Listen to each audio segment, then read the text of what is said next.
এখানে 1000 বছর বক্তৃতা করলে কোরআন ও সুন্নাহর আইন পাস করা যাবে না, কিন্তু সংসদে 5 মিনিট আলোচনা করলেও আশা করা যায় সে অনুযায়ী হতে পারে। এখানে 1000 বছর কথা বললেও এই গরিব থেকে মেহনত মানুষের অধিকারকে ফিরিয়ে দেওয়া যাবে না, কিন্তু সংসদে 5 মিনিট কথা বললে তাদের অধিকার ফিরিয়ে দেওয়া যাবে। এখানে 1000 বছর কথা বললেও এদেশের টাকা বিদেশে পাচার করা বন্ধ করা যাবে না, সংসদে 5 মিনিট কথা বললে বন্ধ করা যাবে। এই স্টেজ আর সংসদের স্টেজ এক স্টেজ নয়, এই চেয়ার আর সংসদের চেয়ার এক চেয়ার নয়, এই অধিবেশন আর সংসদের অধিবেশন এক অধিবেশন নয়, এখানের বক্তৃতা আর সংসদের বক্তৃতা এক বক্তৃতা নয়। যদি মনে করেন আপনাদের সন্তান সংসদে গিয়ে বোমা থাকবে, কথা বলতে পারবে না, আমার মতো বোমাকে সংসদে পাঠিয়ে কোনো লাভ নেই। একটা বোমা পাঠাবেন কেন? বোমার কোনো দরকার সংসদে নেই। হা না পার্টি, হা জয়যুক্ত হয়েছে, হা জয়যুক্ত হয়েছে, না জয়যুক্ত হয়েছে, না জয়যুক্ত। জীবনে বক্তৃতাও করে না, আলোচনাও করে না, কোন দাবিও তোলে না, কিছু বলেও না, হা না পার্টি। যদি আমাকে হা না পার্টি মনে করেন, আমাকে পাঠিয়েন না। আর যদি মনে করেন আপনার সন্তান আপনার ভাই হা না পার্টি নয়, ওই সংসদের জালেমের চারণ মোচন করবে ইনশাআল্লাহ। তাহলে এই দায়িত্ব আমার না, এই দায়িত্ব আমাদের সবার। এই খ্যাতমতের দায়িত্ব আমার না, এই খ্যাতমতের দায়িত্ব সবার। আমি মনে করি আমার এলাকার বাবারা ওদেরকে বারবার পরীক্ষা করেছেন, কিন্তু আমাকে একটা বার পরীক্ষা করেন। আপনাদের সন্তান বারবার এসছে, একটা বার এই এলাকায় আপনাদের সন্তানের জন্য একটা বার পরীক্ষা করুন। ওদেরকে বারবার 54 বছর পরীক্ষা করেছেন, বারবার ফেল করার পরেও তাদেরকে আবার পরীক্ষা করেন। আর আমি তো পরীক্ষার হলে ঢুকতে চাই, পরীক্ষা দেওয়ার জন্য ঢুকতেই দেন না। একটা বার ঢুকতে দেন, একটা বার পরীক্ষা নেন। যদি ফেল করি দ্বিতীয়বার পরীক্ষা দেওয়ার জন্য আসবো না ইনশাআল্লাহ। যেই ছাত্র নিজের কনফিডেন্স নাই সেই ছাত্র ভালো রেজাল্ট করতে পারে না। যে খেলোয়াড় নিজের উপর আস্থা নাই সেই খেলোয়াড় ভালো খেলতে। আশা করি আপনার এই সন্তানের নিজের উপর আস্থা আছে, আমি ভালো কিছু করবই করবে ইনশাআল্লাহ।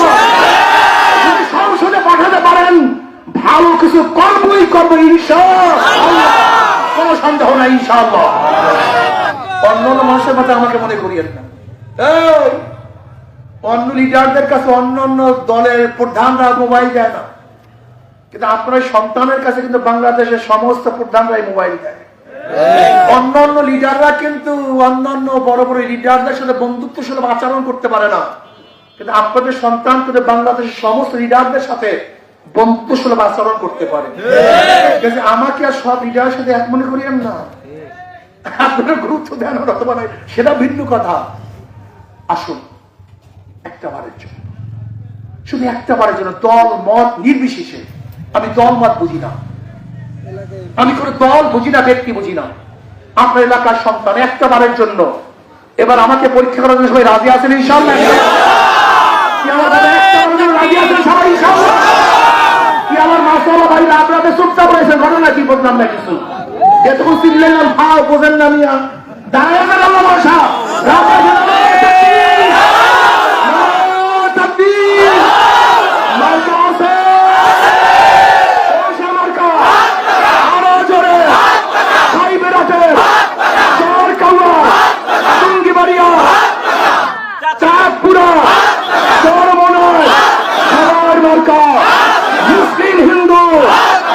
সবার মার্কা মার্কা।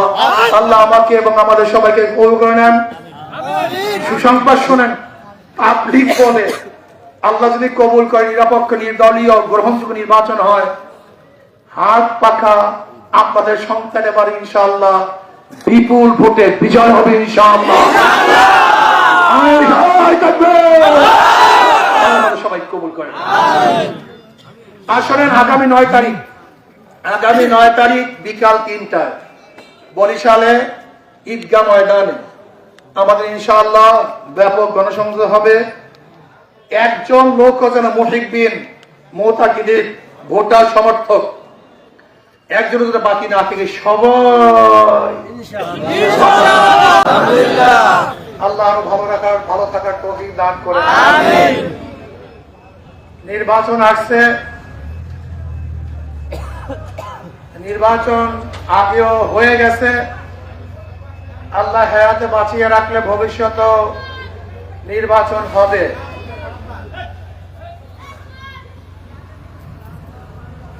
নির্বাচনে নতুন নয়, 1970 সালে নির্বাচন হয়েছিল, যে নির্বাচন আওয়ামী লীগ একচ্ছত্র ক্ষমতা যাওয়ার মতো সিট পেয়েছিল, কিন্তু পাকিস্তানিরা ভোটের মূল্যায়ন করতে পারে নাই। ইয়াহিয়া খান ভোটের মূল্যায়নের পরিবর্তে অস্ত্র চাপিয়ে দিয়েছিলেন। যেহেতু ভোটের মূল্য দিতে পারে নাই বিধায়ী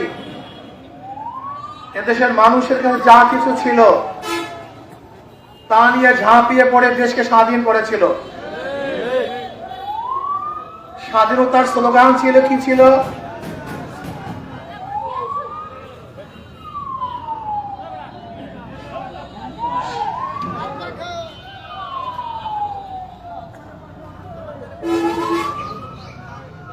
ওই বুলাই কে? ওটা গুনগুন করে কে? অ্যাম্বুলেন্স এটা ই করে দেন, রাস্তাটা খালি করে দেন।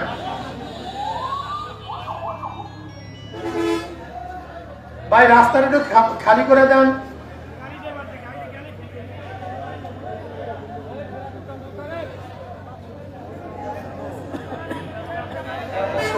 আসছে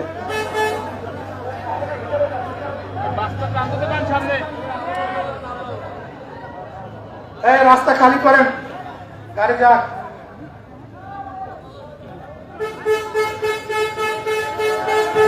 ওই পিছনে হাত পাখা কোথায়? পিছনে হাত পাখা কোথায়? এখন আর কেউ হাত পাখা ওই পাশে, এই পাশে দাঁড়াও, এই পাশে দাঁড়াও, এই পাশে দাঁড়াও, হাত পাখে। হ্যাঁ ওই সাইডে দাঁড়াও, পিছনে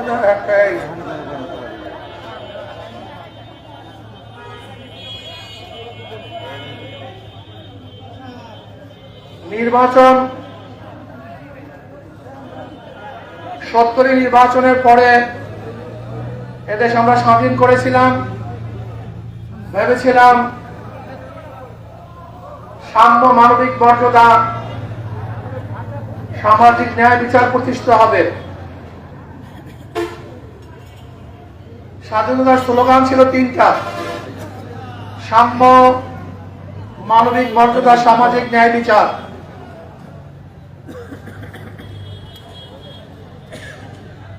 এই গাড়িগুলো সাফ করে দেন, কথা বলতে খুবই।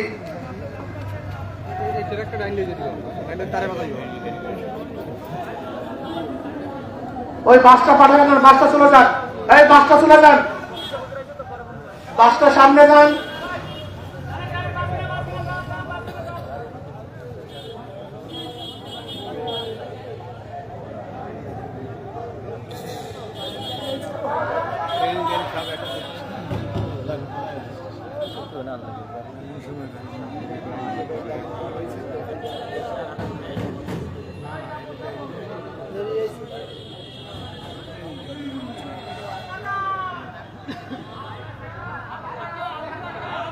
মাশাআল্লাহ, মাশাআল্লাহ, হাত পাকা, হাত পাকা, বাস হাত পাকা সরাইছে।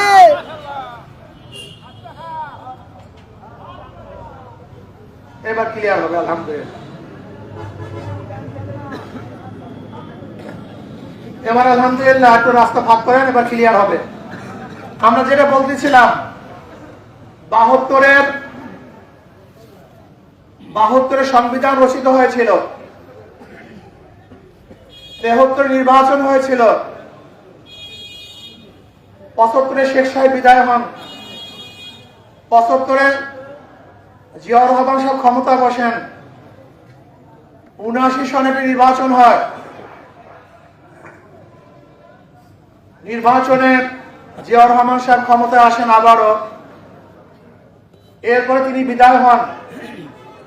81-তে নির্বাচন হয়, 81 নির্বাচনে সত্তা সাহেব প্রেসিডেন্ট হন। এরশাদ সাহেব ঘাট ধাক্কা দিয়ে বের করে তিনি ক্ষমতা দখল করলেন। দীর্ঘদিন ক্ষমতায় ছিলেন। আন্দোলন সংগ্রামের পরে তিনি বিদায় হতে বাধ্য হন। তিনি ৮৬ নির্বাচন দিয়েছেন, ৫ নির্বাচন। এরপরে আন্দোলনের প্রেক্ষিতে ১৯৫১ সালে নির্বাচন হয়, যে নির্বাচনে প্রথম বেগম খালেদা জিয়া ক্ষমতায় বসেন।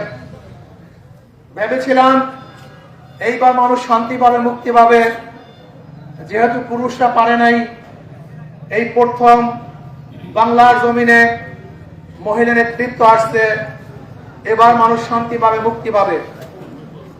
কিন্তু ৯১ থেকে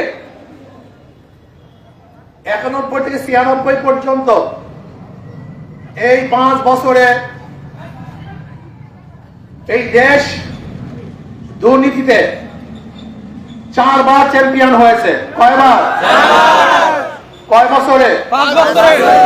বিশ্বের মধ্যে, গোটা বিশ্বের মধ্যে দুর্নীতিতে বাংলাদেশ ৫ বছরে ৪ বার চ্যাম্পিয়নশিপ লাভ করেছে। আবার আন্দোলন সংগ্রাম ৯৬ মানুষ কন্যা ক্ষমতায় বসলেন। ভেবেছিলাম এবার মানুষ শান্তি পাবে। ৫ বছর যেতে না যেতে আন্দোলন সংগ্রামের প্রেক্ষিতে আবার নতুন ভাবে নির্বাচন অনুষ্ঠিত হলো। ২০০১-এ বেগম খালেদা জিয়া আবার ক্ষমতায় বসলেন। ভেবেছিলাম বিগত ভুল থেকে শিক্ষা নিয়ে এবার দেশ ভালো চালাবেন। কিন্তু ২০০১ থেকে ২০০৫ পর্যন্ত দেশের অবস্থা এরকম ১২টা, সারাদিন আন্দোলন, সারাদিন হরতাল, সারাদিন অবরোধ, এরকম করতে করতে মানুষ অতিষ্ঠ। বিরাট থেকে মাইনুদ্দিন ফখরুদ্দিন এসে 2 থিওরি, ২.৫ বছর তারা ক্ষমতায় ছিলেন। ২০০৮-এ মাইনুদ্দিন ফখরুদ্দিন সাহেব একটা ৫ নির্বাচন দিয়েছেন, যে নির্বাচনে আবারও শেখ হাসিনা ক্ষমতায় বসলেন। এরপরে তেনার অধীনে ২০১৪ সালে নির্বাচন হয়েছিল। কি নির্বাচন আপনারা জানেন?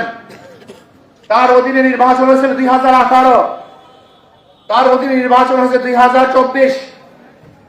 এখন ইউনূস সাহেবের অধীনে ২০২৬-এর নির্বাচন অনুষ্ঠিত হতে যাচ্ছে।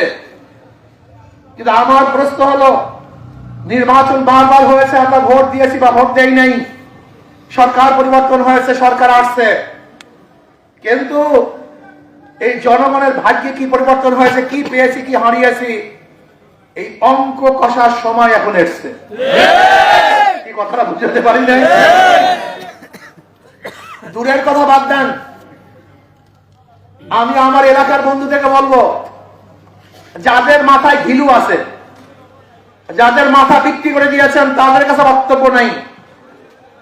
যাদের মাথা বিক্রি করেছেন, বিবেক বুদ্ধি বিক্রি করেছেন, তাদের কাছে আমার কোনো বক্তব্য নাই। কিন্তু যারা বিবেক এবং বুদ্ধিকে বিক্রি করেন নাই, আমার কিছু কথা তাদেরকে শুনতেই হবে। রাজনীতি কেন করি? রাজনীতির উদ্দেশ্য কি? রাজনীতির উদ্দেশ্য খেদমত। কিন্তু আমরা রাজনীতিকে এখন ব্যবসার কেন্দ্রবিন্দু বানিয়েছি। দেখবেন কি বলে, এতদিন খাই নাই, এতদিন রাজনীতি খাওয়ার জায়গা না, খেদমতের জায়গা। এইখানে ক্যান্সার, এই শব্দটাই ক্যান্সার, বড় ক্যান্সার এই শব্দ। আমরা খাই নাই, তুমি এখানে খেতে আসতে পারো, এখানে দেওয়ার জন্য আসবা, এখানে উৎসর্গ করার জন্য আসবা, এখানে খাওয়ার জায়গা না, দেওয়ার জায়গা। কিন্তু আচ্ছা, যে যুবক যারা বিবেককে বিক্রি করিয়েছে, এই ছাত্র, এই জনসাধারণ যারা নিজের বুদ্ধি বিবেককে বিক্রি করে দিয়েছে, এরা জানি না রাজনীতি কি জিনিস, স্টেট কি জিনিস, রাষ্ট্র কি জিনিস জানি না। অধিকাংশ মানুষ জানি না রাষ্ট্র কি, স্টেট কেন সৃষ্টি হয়েছে, রাষ্ট্র সৃষ্টি কেন হয়েছে, অনেকেই জানে না। আপনি কি জানেন রাষ্ট্রের কাজটা কি? ধরে নেন একজন নিরীহ মানুষ, তার একটা বাড়ি আপনি দখল করেছেন, এই এলাকার মাস্তান। আচ্ছা বলেন তো, এই নিরীহ মানুষ ওই মাসলামের থেকে বাড়ি উদ্ধার করতে পারবে না। কেন? তার তো শক্তি নেই, দুর্বল। রাষ্ট্র কি বলে? এ দুর্বল, তোমার কোনো টেনশন নাই, আমি তোমার পাশে আছি, তোমার বাড়ি উদ্ধার করার দায়িত্ব আমার। এর নাম রাষ্ট্র। রাষ্ট্র কি জিনিস জানি না রাষ্ট্র কি জিনিস। তুমি ক্ষুধার্ত, কামাই করতে পারো না, ক্ষুধার্ত আছে, রাষ্ট্র কি বলে? আমি রাষ্ট্র, তোমার কোনো টেনশন নাই, তোমার ক্ষুধা নিবারণের দায়িত্ব আমার। আমার নাম রাষ্ট্র। রাষ্ট্র কি জিনিস? তুমি বস্ত্রহীন, তোমার বস্ত্র ক্রয় করার অর্থ নাই, রাষ্ট্র কি বলে? আমি রাষ্ট্র, তোমার বস্ত্রের দায়িত্ব আমার, আমি তোমাকে বস্ত্র দান করব। রাষ্ট্র কি জিনিস? তুমি গৃহহীন, তোমার ঘর নাই, রাষ্ট্র বলে আমি রাষ্ট্র, তোমার ঘরের ব্যবস্থা আমি করব। এর নাম রাষ্ট্র। রাষ্ট্র কি? তুমি হাঁটতে পারো না, রাস্তা নেই, এই তোমার রাস্তার দায়িত্ব আমার, আমি সুন্দর রাস্তা করে দেব। আমার নাম রাষ্ট্র। রাষ্ট্র কি জিনিস? তুমি চিকিৎসাহীন মরছ, অর্থ নাই চিকিৎসা করার, আমার নাম রাষ্ট্র, চিকিৎসার ব্যবস্থা আমি করব। এর নাম রাষ্ট্র। এখানে একটা কথা মনে রাখতে হবে, একটা কথা মনে রাখতে হবে, আপনাদের সাহেবরাটে একটা হসপিটাল বরাদ্দ হয়েছিল, আপনাদের জানা আছে কিনা আমার জানা নেই, কিন্তু কার কারণে সেই হসপিটাল হয় নাই? কার কারণে সেই হসপিটাল হয় নাই? কার কারণে হসপিটাল হয় নাই? এই জবাব দিতে হবে। আমি আজকে বলবো না, যারা মেধাহীন তাদের কাছে প্রশ্ন নাই, কিন্তু যারা মেধাকে বুদ্ধিকে বিক্রি করেন নাই, আমি আপনার কাছে প্রশ্ন রাখলাম, এখানে হসপিটাল হওয়ার কথা ছিল, কার কারণে হসপিটাল হয় নাই? এটা খোঁজ করবেন। যদি কারোর কারণে হসপিটাল না হয়ে থাকে, কমপক্ষে পরের মানুষ তাকে ভোট দিতে পারে না, তাকে ভোট দিতে পারে না, এত গাধা মানুষ হতে পারে না। রাষ্ট্রের কাজ হলো, তুমি চিকিৎসাহীন, তোমার চিকিৎসার দায়িত্ব আমার। এর জন্য দেখবেন বরিশাল মেডিকেল কলেজে ফি কয় টাকা? মাত্র 10 টাকা। ওর কাজই, রাষ্ট্রের কাজই এইটা, কিন্তু সব খেয়ে ধ্বংস করে ফেলি। রাষ্ট্র কি জিনিস আপনারা জানেন না। রাষ্ট্র কি জিনিস? তুমি ঘুমাবা, দরজা খুলে ঘুমাবা, আমার পুলিশ বাহিনী ডিউটি দিবে, তুমি নিরাপদে থাকবা, আমার নাম রাষ্ট্র।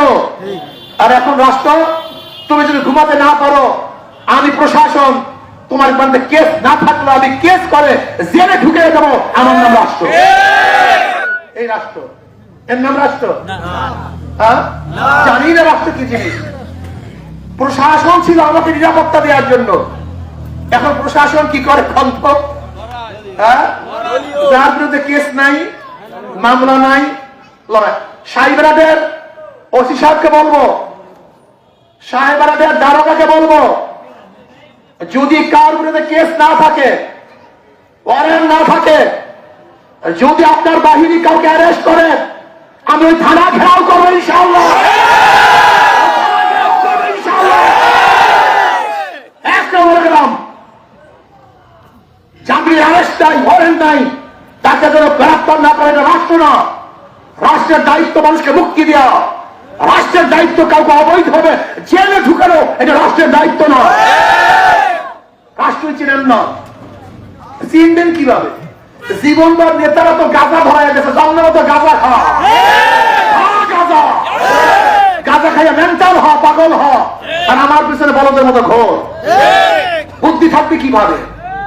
আপনাকে তো নেতারা ইয়াবা ধরায় গেছে, খা ইয়াবা, পড়িয়া থাক রাস্তার পাশে, আর ইয়াবার পয়সা ফুরিয়া যাবে, আমি তোকে ইয়াবার টাকা পে করবো, আর তুই আমার মতো ছাগলের মতো পাঠার মতো ভর্তিই থাকবি।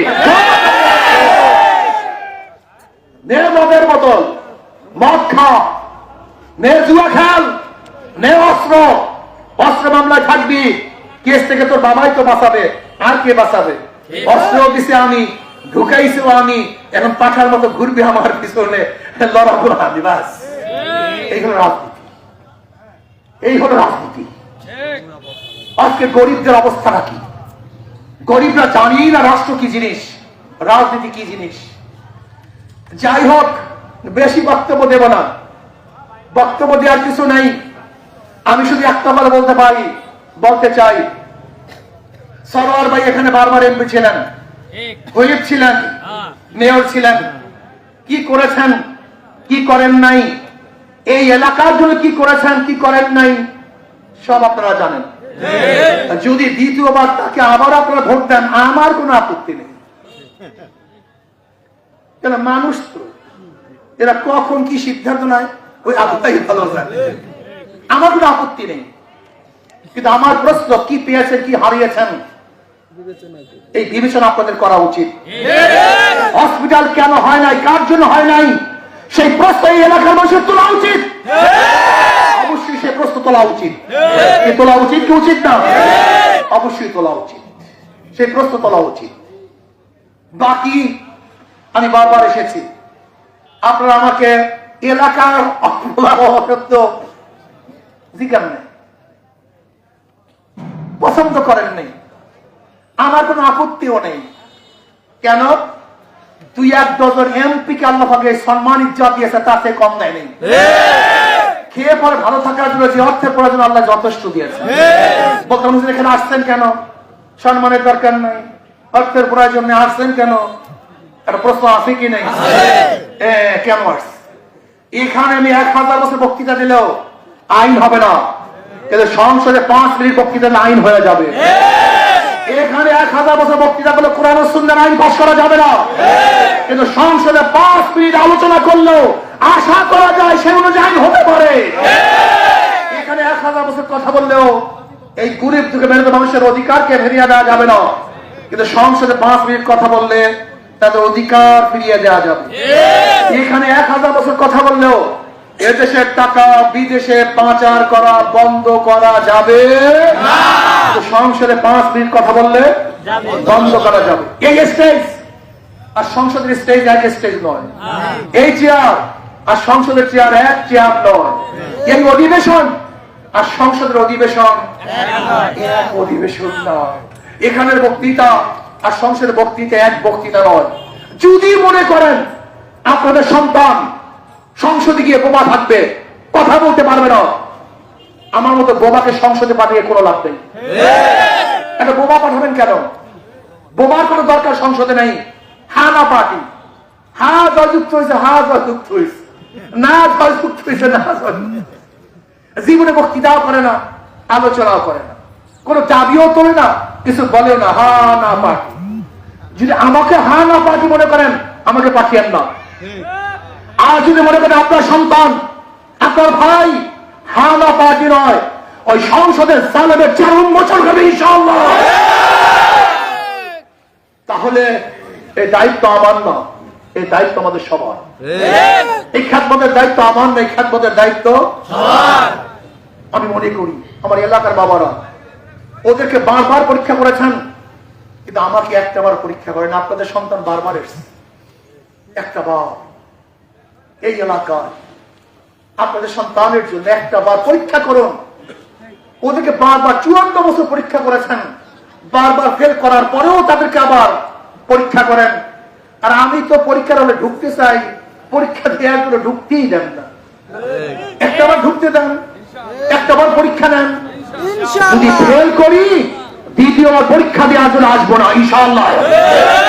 যেই ছাত্র নিজের কনফিডেন্স নাই সেই ছাত্র ভালো রেজাল্ট করতে পারে না। যে খেলোয়াড় নিজের উপর আস্থা নাই সেই খেলোয়াড় ভালো খেলতে। আশা করি আপনার এই সন্তানের নিজের উপর আস্থা আছে, আমি ভালো কিছু করবই করবে ইনশাআল্লাহ। যদি সংসদে পাঠাতে পারেন ভালো কিছু করবই করবে ইনশাআল্লাহ, কোনো সন্দেহ নাই ইনশাআল্লাহ।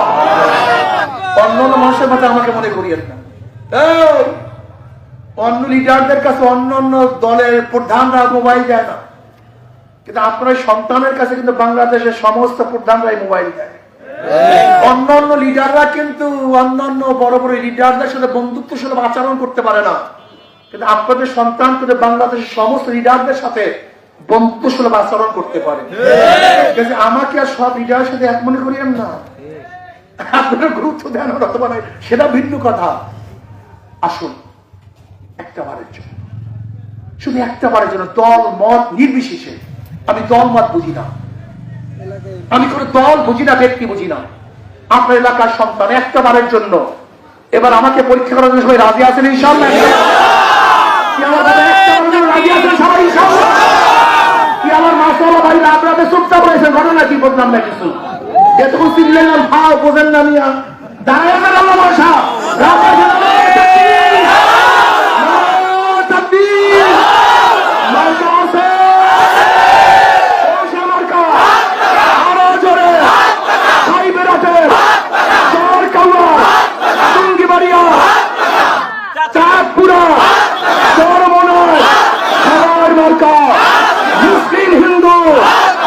সবার মার্কা মার্কা। আল্লাহ আমাকে এবং আমাদের সবাইকে কবুল করে নেন। সুসংবাদ শোনেন, পাবলিক বলে আল্লাহ যদি কবুল করে নিরপেক্ষ নির্দলীয় গ্রহণযোগ্য নির্বাচন হয়, হাত পাখা আপনাদের সন্তান এবার ইনশাআল্লাহ বিপুল ভোটে বিজয় হবে ইনশাআল্লাহ। সবাই কবুল করেন। আসলেন আগামী 9 তারিখ বিকাল 3টায় বরিশালে ঈদগাহ ময়দানে আমাদের ইনশাআল্লাহ ব্যাপক গণসংযোগ হবে। একজন লোক যেন মুহিব্বিন মুতাকিদিন ভোটার সমর্থক একজন যদি বাকি না থেকে সবাই যেমন ইনশাআল্লাহ আল্লাহুম্মা আমিন। ربنا ظلمنا انفسنا وان لم تغفر لنا وترحمنا لنكونن من الخاسرين। আল্লাহুম্মা আমিন। আল্লাহ আমাদের সবার মনকে হকের দিকে ঝুঁকায়